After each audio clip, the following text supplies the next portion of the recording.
bakit po napakahalaga na landiin mo yung asawa mo or yung partner mo. Malalaman natin yan sa video na ito. Let's go!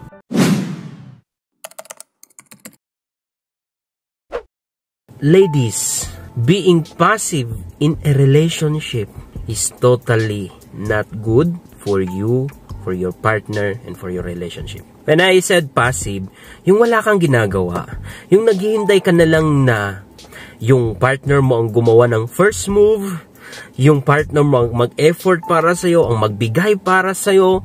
Trust me, a relationship is give and take. Especially when it comes sa sex life nyo.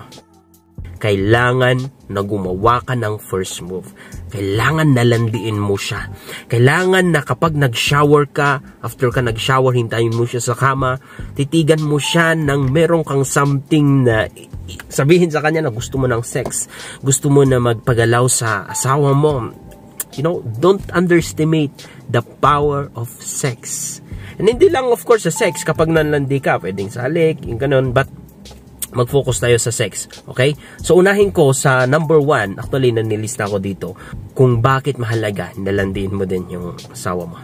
Number 1, for healthy sex life.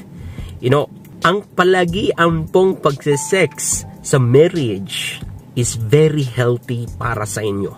Because, whenever that may sex sa inyo, mas na-enjoy nyo yung gift ni Lord actually sa mga mag-asawa, because that is a gift. Hindi lang para makaubuo ng bata, but also for your pleasure, for our pleasure. Also, for satisfaction. Actually, merong study that ang mga couple na mas maraming beses na mag-sex is that mas in love palagi sa isa't isa, mas healthy more than sa mga walang sex or, you know, hindi masyadong nagsisex or once a month na mag-sex. There's something wrong with your relationship. It's a sign actually na healthy yung relationship nyo is that kapag palagi kayong nagsisex ng asawa nyo. And hindi lang sex, dapat merong satisfaction sa sex sa life nyo. Kapag hindi ka satisfy sa isang lalaki dahil sa baka maliit yung kanyang penis or hindi siya magaling sa performance, kailangan yung pag-usapan. May iba pang way para masatisfy kanya. I-relay mo yun sa kanya. Huwag kang matakot na sabihin yun sa kanya. Kaysa maghanap ka ng iba, kaysa, you know, no, that is not the solution. The solution is that makipag-usap ka sa kanya, sabihin mo sa kanya kung ano yung terms mo, anong gusto mo, kung anong hinahanap mo, at I believe, matutulungan ka niya. I believe, ibibigyan niya yun sa'yo. Okay? So, landiin mo siya for the sake actually ng relationship nyo, ng satisfaction sa inyo, and sex life nyo. Huwag niyong kakalimutan yan. Number 2, kung bakit mahalaga, mas nagiging masculine kami. Whenever na nilalandi kami ng partner namin, especially kung merong ibang tao or ibang lalaki na nakaharap sa amin, although this is not for everyone, for every man, but mostly parang mas gumagwapo kami kaysa sa ibang lalaki, mas nagiging macho kami kaysa sa ibang lalaki, nagiging mas attractive kami kaysa sa ibang lalaki. Feeling namin yun kapag nilalandi nyo kami. And even walang nakatingin o walang ibang witness, is that kapag nilalandi nyo kami, mas lalo kaming pumupogi. Mas lalo kaming gumagwapo. And the good thing is that kapag nararamdaman namin yun from you, because that is a form of compliment, mas lalo din kaming ganahan na mahaling kayo, mag-effort para sa inyo, na magbigay para sa inyo, with love nga talaga. At mas, what makes you think na maghanap pa kami ng iba kung naibibigay nyo yun sa amin? No! Kasi nahanapan na namin yung tunay na saya sa inyo, yung joy at peace sa inyo. Kaya wag mo siyang kalimutang landiin. Okay? Number 3, kung bakit mahalaga na landiin mo yung partner mo, because this is necessary. It is necessary. This is very important kasi ang relationship is give and take. So, what makes you think na hindi siya mapapagod kung palagi na lang siyang give, and wala siyang nare-receive from you? So, you need to give something also for him in order para meron siyang ulit mas maibigay para sa'yo. Tandaan mo yan.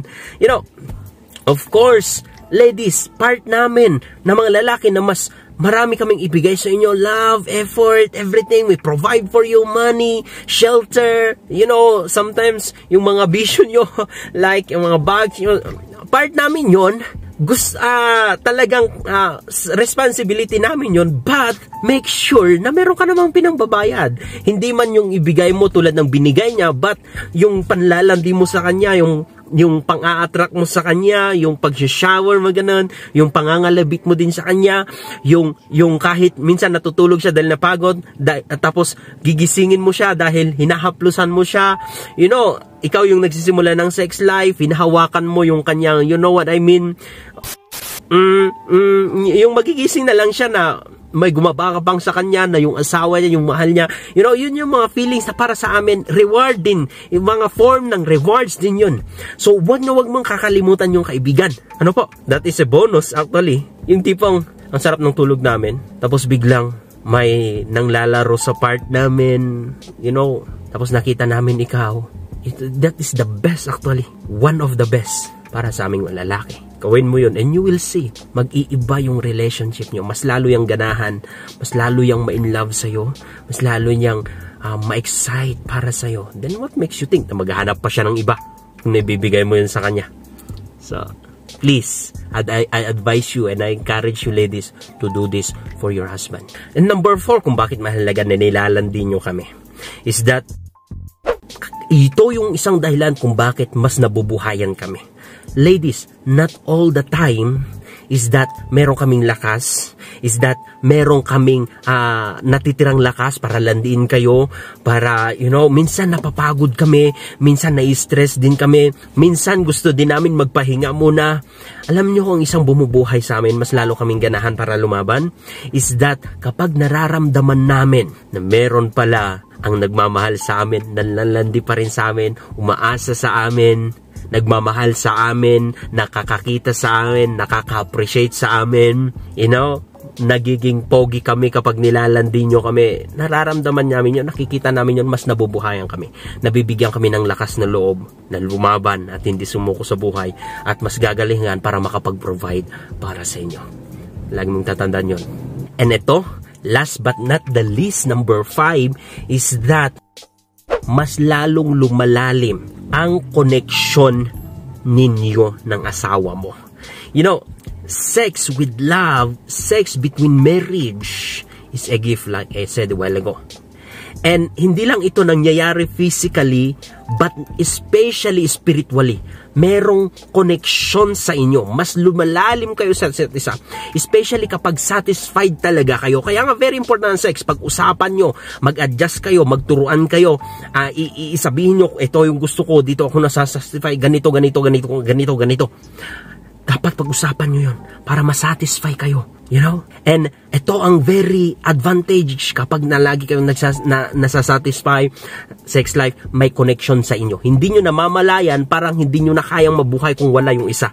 Parang siya na yung gusto nyong palaging uwian, makita, makasama because of sex. But sex without love is just sex, is just lust. But sex with love is connection, establishing connection. Mas nakikilala nyo ang isa't isa. Ito yung sinasabi nating soul ties. Okay? Soul ties. Mas merong bind or tali sa inyong dalawa nang hirap makawalang, hirap maalis. Merong connection sa inyo. This is very important. So, landiin mo siya. Huwag lang sobra. Of course, hayaan nyo na gawin din namin yung part namin.